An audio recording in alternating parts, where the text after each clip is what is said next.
Le Dieu, que nous prêchons, le Dieu que tu es venu chercher en ces lieux, il s'appelle El-Lézer, Dieu mon secours. Mais aujourd'hui, j'aimerais parler sur un sujet très important intitulé Ebenezer. Alléluia. Je sais que beaucoup de gens, ils ont déjà entendu parler d'Ebenezer dans des chansons, dans des prédications, mais j'aimerais parler de ça parce que ces versets aussi nous montrent comment est-ce que Dieu a secouru à son peuple. Amen. J'aimerais demander à quelqu'un de nous lire. Maman Grâce, si vous êtes là, vous pouvez nous aider à lire le livre de 1 Samuel, chapitre 8, le verset jusqu'à 10. Nous allons même descendre jusqu'au verset 13. Mais lisez-nous d'abord 1 Samuel, chapitre 7, le verset 8 à 10. Merci. Je lis au nom de Jésus. Amen. Et ils dirent à Samuel, ne cesse point de crier pour nous à l'Éternel, notre Dieu, afin qu'il nous sauve de la main des Philistins. Amen. Samuel prit un agneau de lait et l'offrit tout entier en holocauste à l'Éternel. Il cria à l'Éternel pour Israël et l'Éternel l'exauça. Yes. Pendant que Samuel offrait l'holocauste, les Philistins s'approchèrent pour attaquer Israël. L'Éternel fit retentir en ce jour son tonnerre sur les Philistins et les mit en déroute. Ils furent battus devant Israël. Yes.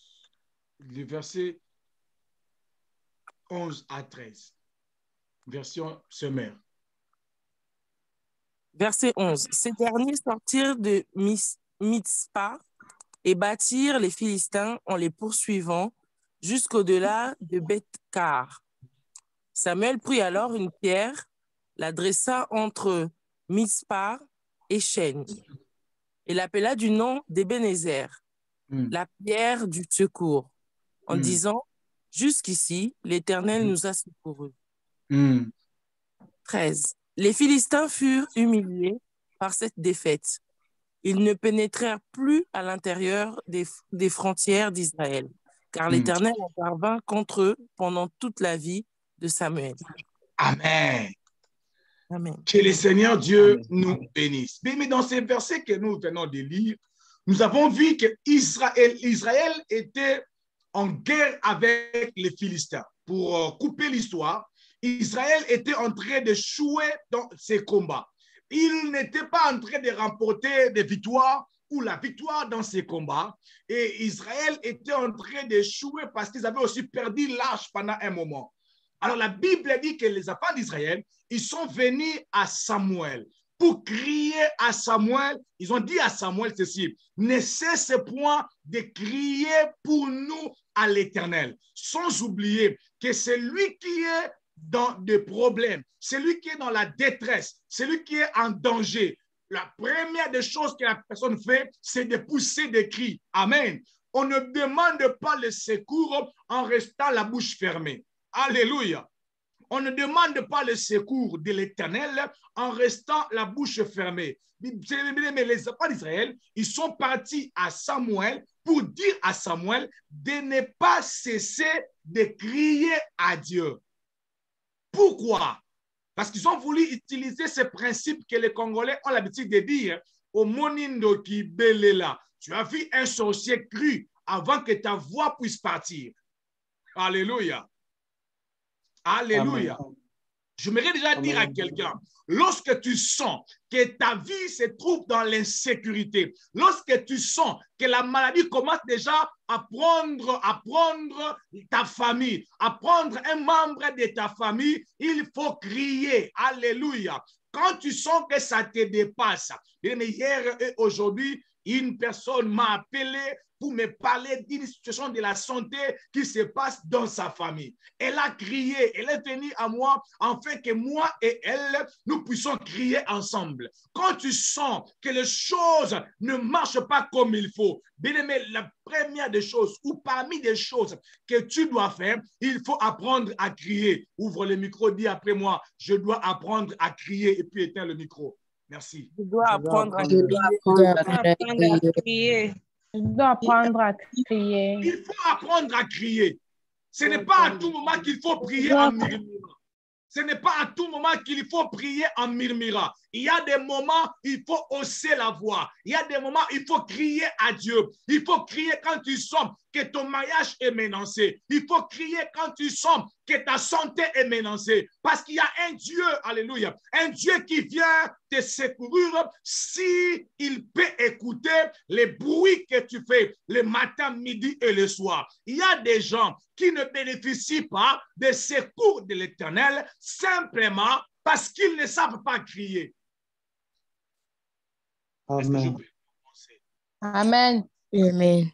Mais les enfants ils sont venus dire à Samuel, ne cesse point de crier. À Lingala, on va dire, kotikate koganga, kotikate koganga. Ne cesse pas de crier pour nous à l'Éternel, notre Dieu, afin qu'il nous sauve, de la main des Philistins. Mais il y a des délivrances qui nécessitent que tu puisses crier la nuit, que tu déranges le sommeil de tes enfants qui vont aller à l'école le matin. Je recommence encore.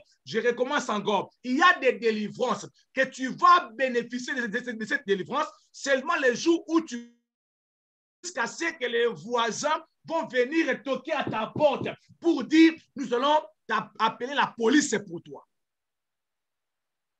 Si tu ne comprends pas ça, tu vas être là en train de subir seulement des conséquences. Combien de gens, ils sont là avec des problèmes, mais ils restent calmes. Ils restent calmes comme si tout va bien. Mais ne fais pas semblant. Ce n'est pas le fait de ne pas avoir la foi en criant devant Dieu dans la prière. Noir sur blanc devant nous. La Bible dit, ils dirent à Samuel, ne cesse point de crier pour nous. Ne cesse point de crier pour nous à l'Éternel, notre Dieu, afin qu'il nous sauve de la main des Philistins. Mais le verset 9, la Bible dit que Samuel prit un anneau de lait et l'offrit tout entier en holocauste à l'Éternel. Alléluia. La suite dit ceci. Il cria à l'Éternel pour Israël et l'Éternel l'exauça. L'Éternel l'exauça. Ce qui m'a étonné dans ces versets, on vient dire à Samuel de crier seulement. On n'a pas demandé à Samuel de faire une offrande. On n'a pas demandé à Samuel de faire une offrande. Mais Samuel étant un homme prophétique, étant un homme éveillé, étant un homme qui connaissait les lois de Dieu, étant un homme qui connaissait le principe de Dieu, lui, il s'est tourné devant une offrande. J'aimerais dire à quelqu'un, des fois, ça va nécessiter une offrande pour que ce Dieu-là puisse intervenir à ton problème. Alléluia. Je n'ai pas dit pour que Dieu intervienne, il faut une offrande. Mais j'aimerais simplement vous dire ceci. Des fois, ta délivrance, des fois, le secours de l'Éternel sera précipité dans ta vie lorsque tu feras certaines offrandes. Je parle des offrandes poussées par l'Esprit de Dieu. Je parle des offrandes que Dieu dépose dans le cœur. Tu es devant une situation. Tu t'attends à une situation, mais tu sens comme si l'Esprit de Dieu te poussait à faire une offrande. Bien-aimé, laisse-moi vous dire, ouvrir une autre parenthèse. Bien-aimé, à cause de Jésus-Christ comme une offrande, Dieu a intervenu pour le salut de l'humanité. Alléluia. Ne néglige pas les offrandes. Donc, même si tu es en Dieu, tu as fait de traverser des problèmes. Ils avaient des problèmes, mais Samuel a compris. Avoir des problèmes, c'est une chose. Connaître aussi les principes de Dieu, c'est aussi une autre chose. Samuel s'est tourné vers une offrande. Il a d'abord fait une offrande et après avoir fait une offrande, et après il a crié à l'Éternel. Je dis à quelqu'un, des fois lorsque bien-aimé, ta condition, ta situation t'exigera une offrande, fais-le. L'offrande peut être l'argent, peut être un bien, peut être aussi je m'excuse. Tu peux aussi te sacrifier. Tu peux dire, je veux peut-être m'alloger par terre. L'offrande peut être aussi un service que tu rends à Dieu. Alléluia. Pour la délivrance de ma famille, je veux être au protocole, venir avant à l'église, être fidèle dans mon église, servir au protocole, afin que Dieu puisse voir ça et qu'il puisse intervenir. Alléluia. Alléluia. Samuel a fait une offrande à Dieu. Il a fait une offrande. J'aimerais que nous puissions lire ensemble avec nous. Qu'est-ce qui s'est passé? La Bible dit ceci. Samuel prit un agneau de lait et l'offrit tout entier en holocauste à l'Éternel. Et puis, qu'est-ce qu'il a fait? Il cria à l'Éternel pour Israël. Et l'Éternel l'exauça. Mais écoute le verset 10. Pendant que Samuel offrait l'holocauste, pendant que Samuel offrait l'holocauste, les Philistins s'approchaient pour, oh my God, pour attaquer. Est-ce que quelqu'un a vu ça? Pendant que Samuel était en train d'offrir l'holocauste, faire une offrande à Dieu, les Philistins sont approchés pour s'approcher pour attaquer Israël. J'aimerais dire à quelqu'un, tes sorciers, les membres de ta famille qui cherchent ton mariage, qui cherchent ton voyage, qui cherchent le percé de ta vie, ils ont choisi un mauvais moment de venir t'attaquer. Oh my God. Amen. Ils ont seulement choisi au moment où Samuel est en train de présenter une offrande à Dieu. Non, je prie que les démons de ta vie, je prie que la sorcellerie de ta famille choisisse un mauvais moment pour t'attaquer. Quand tu t'es connecté sur Zoom, c'est le moment que tu as choisi pour venir attaquer ta vie. Quand tu as commencé à gêner, c'est le moment où ils ont choisi pour venir s'attaquer de ta vie. Laisse-moi vous dire à Lingala, Basali Bakaliki le Mabe. Oh my God. Non, non, non. Comme tu as dit Amen, laisse que ça soit payé ainsi dans ta vie. Amen. Parce que tu as dit Amen, tu vivras cela au nom de Jésus-Christ. Amen. Amen. Il est temps que les sorciers de ta vie viennent s'attaquer dans ta vie au mauvais moment. Qu'ils puissent faire des mauvais calculs. Tu sais, des fois, le diable attend lorsqu'on est faible, lorsqu'on ne prie pas, lorsqu'on ne gêne plus, lorsqu'on abandonne la vie de prière. C'est ce moment-là que le diable préfère pour s'apprendre à la sœur Aurélie. Mais je déclare du haut de cette chair, je déclare en ma qualité de serviteur de Dieu, je déclare désormais, ils vont choisir un mauvais moment. Ils vont venir t'attaquer quand tu seras en train de gêner. Mais le diable est venu attaquer Jésus quand il était en train de gêner pendant 40 jours. De la même façon aussi, les combats de ta vie vont s'élever lorsque ta vie de prière aussi vont s'élever. Lorsque ta vie de prière aussi vont s'élever. Mais ça sent bien quand tu pries beaucoup et que les attaques du diable arrivent. Amen. Oh, je vous assure, ça sent très bien les jours où tu pries beaucoup, les jours où tu te sens comme si tu es en train de planer. C'est les jours où le diable a fait le choix de venir s'attaquer de ta vie. C'est à ce moment-là dans ce moment-là que la Bible dit, ils viendront par un seul chemin, ils retourneront par sept chemins. Pourquoi ils ne retournent pas par ce chemin? Parce qu'ils vont te trouver en prière. Ils vont te trouver en train de gêner. Ils vont te trouver connecté sur Zoom. Oh my God. Il est temps que c'est les démons qui combattent ta vie, qu'ils ne viennent plus quand tu ne pries pas. Quand tu ne pries pas. Mais la Bible dit qu'ils sont venus pendant que Samuel était en train de présenter son offrande à Dieu.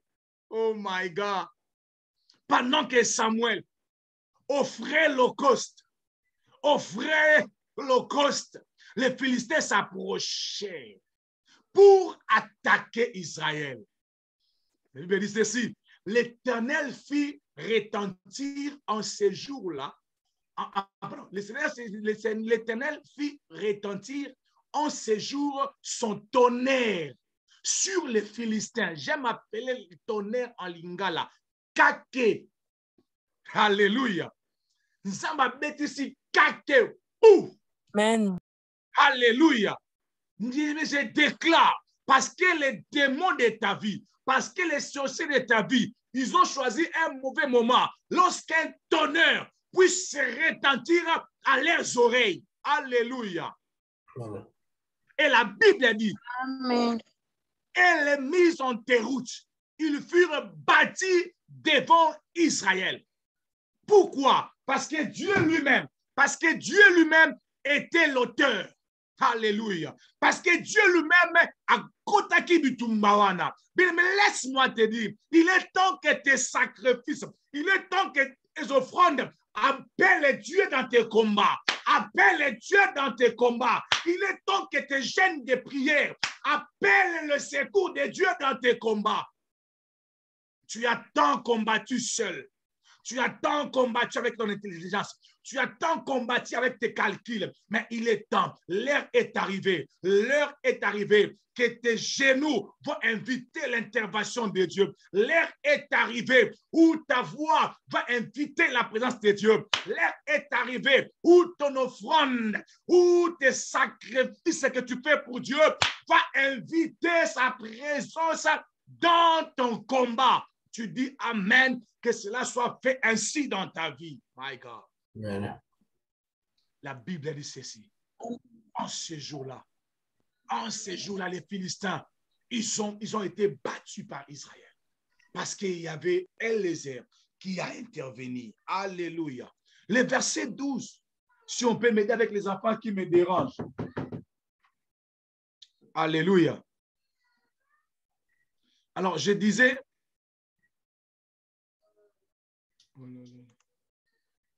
ok. Maman, aidez-moi à appeler Maman Fortune pour les enfants qui dérangent. Amen. Ça me distrait. Alors, je disais ceci. Des fois, on a besoin de l'intervention de Dieu. Mais on ne sait pas comment Dieu intervient. On ne sait pas comment Dieu intervient pour secourir à notre besoin. Il y a des principes. Il y a des principes simples et faciles qui attirent Dieu vers nous. Il y a des principes simples et faciles qui attirent Dieu vers nous, peut-être que nous négligeons. La Bible dit que Dieu a intervenu. Il a calmé les enfants d'Israël. Le verset 11 du même chapitre de 1 Samuel dit ceci. Ces derniers sortirent de Mispa et battirent les Philistins en les poursuivant jusqu'au-delà de Beth-Kar. Alléluia. Cela veut dire quoi? Lorsque le tonnerre avait sonné, les enfants d'Israël, ils ont eu le courage de poursuivre leurs ennemis. Bien, mais des fois, il faut attendre le signal de Dieu avant de s'apprendre à tes ennemis. C'est juste un conseil, à prendre ou à laisser. Mais des fois, il faut entendre. Des fois, il faut être patient. Des fois, il faut rester dans son coin. Des fois, il faut rester en prière jusqu'à ce que Dieu te donne à l'essai que tu commences des combats. C'est pour cela que la Bible dit, soumettez-vous à Dieu, résistez au diable. Il faut d'abord commencer par se soumettre à Dieu par des sacrifices, se soumettre à Dieu par la prière, se soumettre à Dieu en demandant pardon. C'est alors que tu peux résister aux démons, aux attaques de l'ennemi contre ta vie. Quelqu'un dit Amen. Lorsque le tonnerre a sonné, c'est alors que les enfants d'Israël, ils ont commencé à poursuivre leurs ennemis. Je déclare que kakemoko beta namatoi ya banguna vinayo, afin que tu puisses avoir le courage de le poursuivre dans le nom puissant de Jésus-Christ. My God. Au nom de Jésus. Yes. Mais la Bible dit encore ceci. Le verset 12, c'est là où je vais prêcher maintenant. Samuel prit alors une pierre. Samuel prit une pierre, la dressant entre Mispa et Chêne. Il a pris une pierre. Il a adressé une pierre entre Mispa et Chêne. Alors, Samuel a appelé ces lieux ou cette pierre le nom de Ebenezer. Eben veut dire la pierre. Ezer veut dire le secours. Alléluia. Samuel a pris une pierre normale, une pierre naturelle, mais il a pris cette pierre et il a appelé cette pierre du nom de Ebenezer. Ebenezer. Ebenezer veut dire quoi? Ebenezer veut dire pierre du secours. Ebenezer, pierre de secours. Il a appelé cette pierre Ebenezer. Ebenezer qui veut dire pierre du secours. Alors, en disant, jusqu'ici, l'Éternel nous a secourus. Alléluia. Amen. Alléluia. Amen. Est-ce que je Amen. peux dire ce que je suis en train de ressentir? Amen. Mais la Bible dit ceci, que Samuel avait pris seulement une pierre. Lorsque Samuel a pris cette pierre, il a placé cette pierre entre deux villes. Je ne sais pas si vous voyez. Ça, c'est Mispa. Ça, c'est Chêne. Maintenant, il a pris la pierre. Il a placé la pierre au milieu. Je me remets ça. Ça, c'est comme la pierre.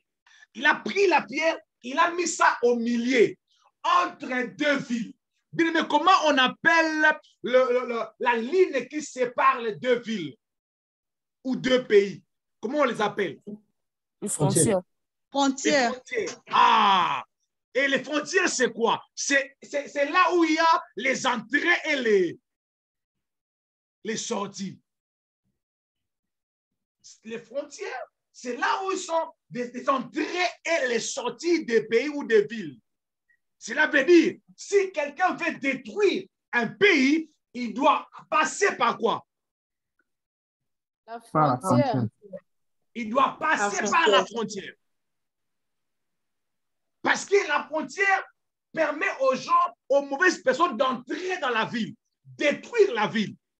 Bien aimé, les démons qui combattent ta vie, ils passent par la frontière de ta vie. Je ne peux pas parler des frontières aujourd'hui, mais ils vont passer par la frontière pour détruire. Alors Samuel, étant quelqu'un de prophétique, il a dit ceci, je ne mettrai pas la pierre dans le pays. Non, non, non, non, non. Dans la ville, non, non. Je vais mettre ça où? Dans la Frontière. dans la frontière. Comme quoi? Comme quoi? Qu'est-ce qu'il y a souvent dans des frontières? Les gens qui ont traversé. Sécurité. Sécurité. Barrière, c'est ça. Alléluia. Des barrières. Donc, cela veut dire quoi? Je vais mettre une pierre qui va être comme Barrière. Comme la barrière. Contre les Philistins.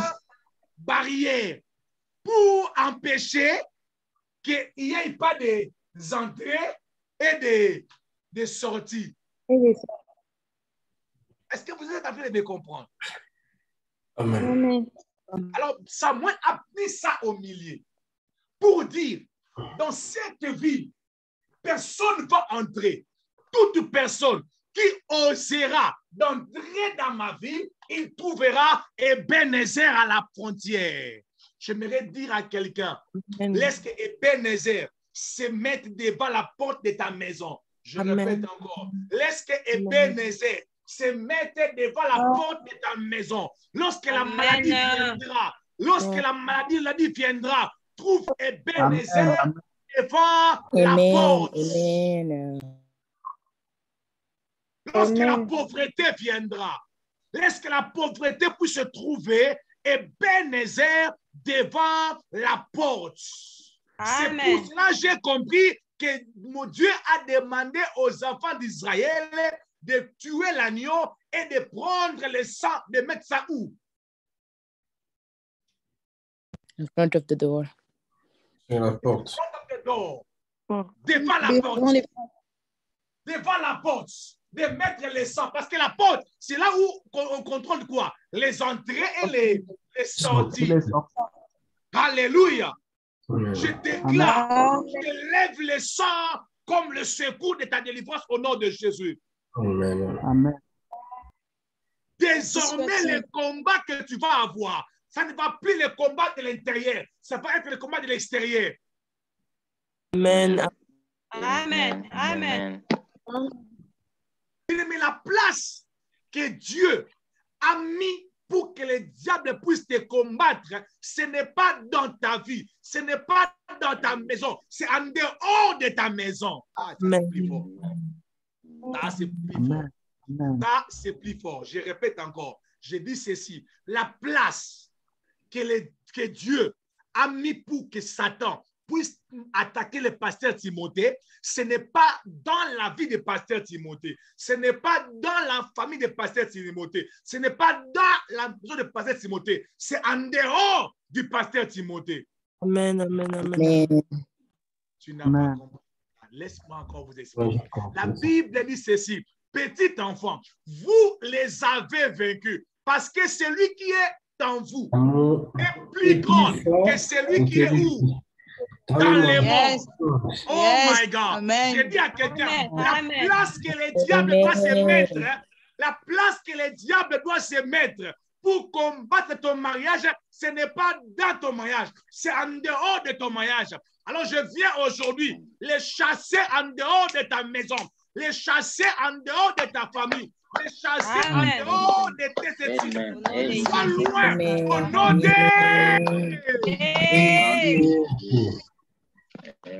C'est pour cela que la Bible dit encore, le diable, votre adversaire, le diable, il rôde comme un lion rugissant. Il est en train de rôder. Il n'est pas à l'intérieur. Il est en train de rôder comme un lion rugissant. À rugir naïe, à kota. Amen. Vous découragez. Je répète encore, la Bible dit votre adversaire, le diable, il rôde comme un lion rugissant. Il cherche qui a dévoré, à Loukanaye, qu'il cherche qui a dévoré. Mais dans la maison de pasteur Timothée, il n'entrera pas. Jamais alors, jamais. À chaque fois que le diable, à chaque fois que tu maintiens le diable en dehors de ta famille, tu es sécurisé. Amen, amen, amen. À chaque fois que le diable est en dehors de ta vie, tu es protégé.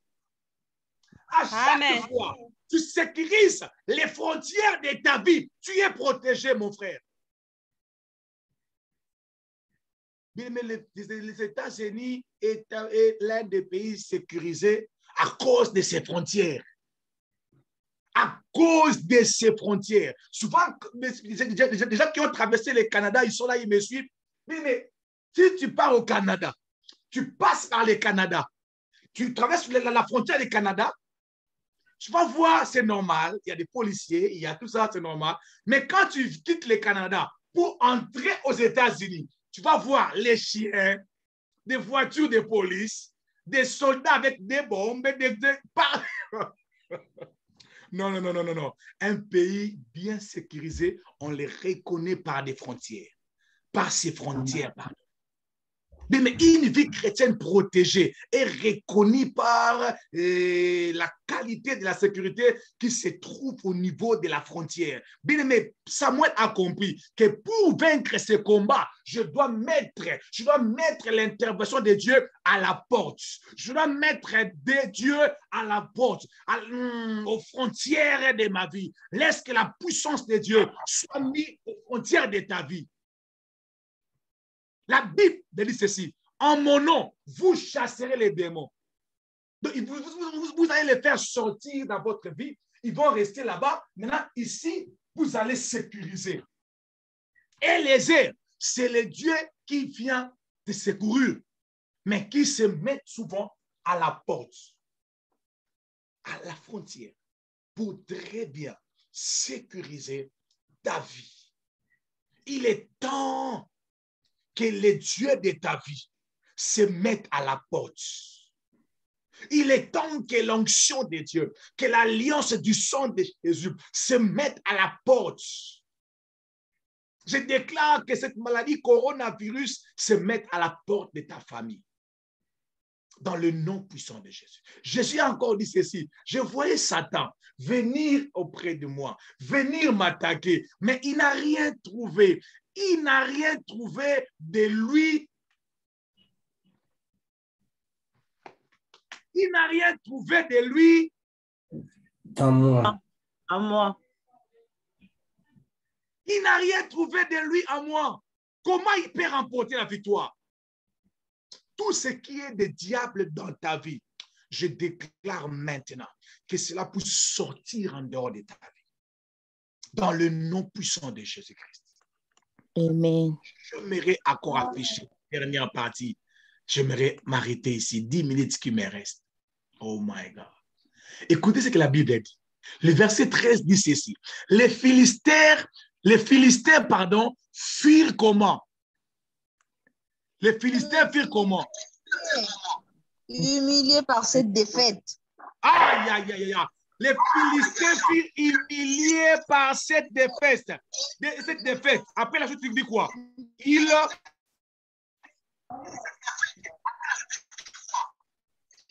Il peut me lire ici, pardon. Plus à l'intérieur des frontières d'Israël, car l'Éternel est... Oh my God. La Bible dit ceci. La Bible dit ceci. Ils furent humiliés. Ça, c'est la première des choses. La Bible dit qu'ils furent humiliés. Pas seulement qu'ils furent humiliés, ils ne pénétrèrent plus à l'intérieur des frontières d'Israël. À l'intérieur des frontières d'Israël. Ils ne pénétrèrent plus à l'intérieur. J'aimerais lire ça à Lingala. Bakokaki le sous-souté, kokota, nakati, et ma frontière, il y a Israël. Oh, je prophétise et je parle.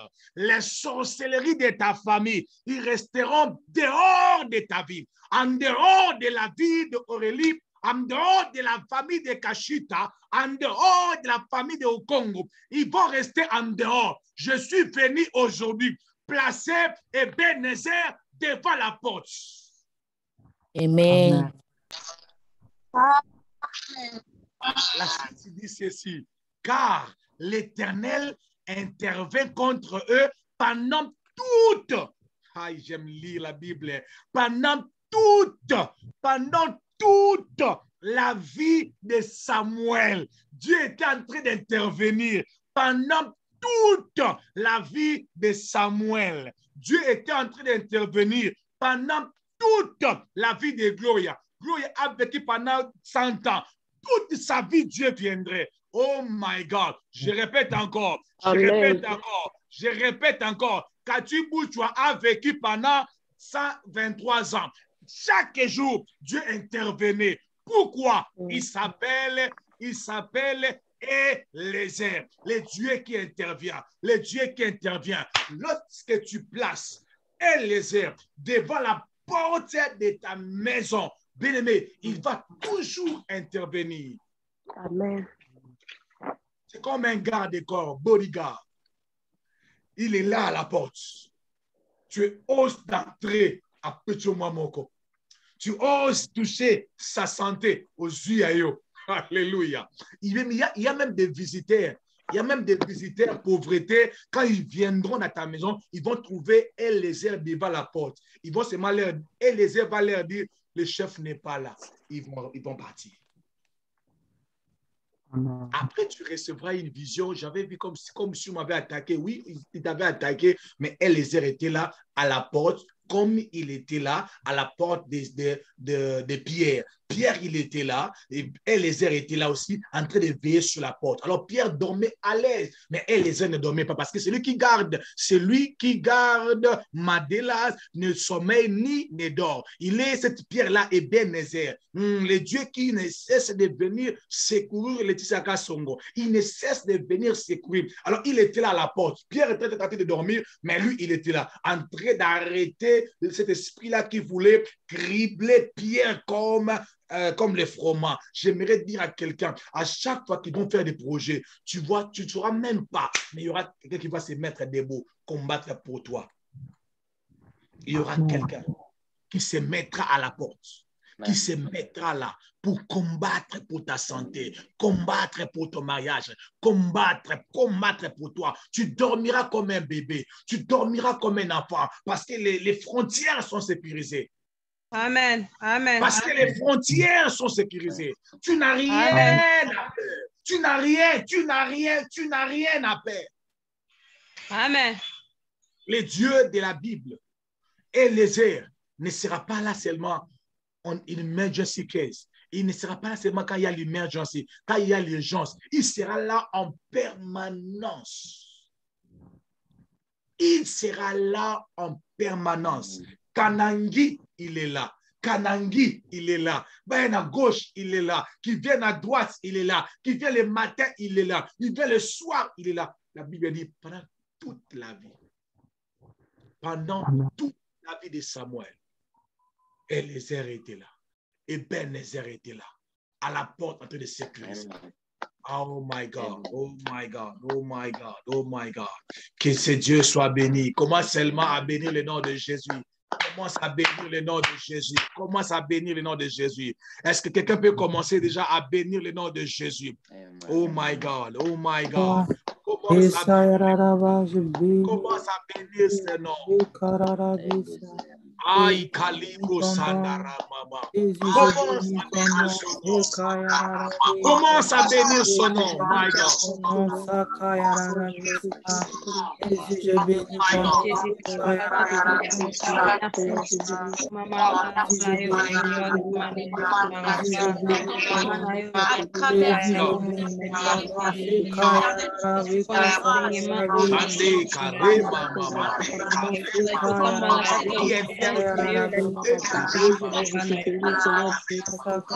Jésus, tu es le Dieu qui intervient, papa. Mais je t'attends pas, je ne te sens pas, je ne te sens pas,